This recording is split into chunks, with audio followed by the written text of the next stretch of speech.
What's the most brutal comeback you've ever heard? When my younger brother was about 13, I noticed he had come home from school with a bit of a black eye and I asked him how he'd gotten it.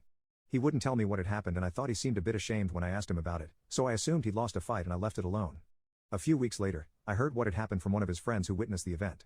There was a kid named Joe who went to school with my brother who he'd known since he'd started primary school at about 5 or 6 years old. Now Joe was a bit of a jerk, his father had died at a young age. I suspect this was why Joe was always quick to fly off the handle and had a hard time fitting in. He had a reputation for winding people up and generally being a pain in the ass when he was around. My mom was friends with his mom, and I knew that Joe was usually a good kid at home, but acted out because he lacked support, and I know he still took his dad's death pretty hard. He would run his mouth about anything or anyone that he wanted to, but he usually wouldn't resort to actual violence.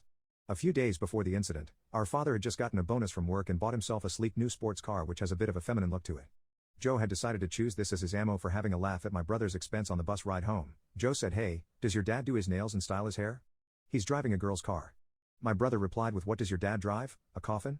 When I asked my brother about why he lost the fight, he told me he was so ashamed after he said it that he just took the beating out of guilt.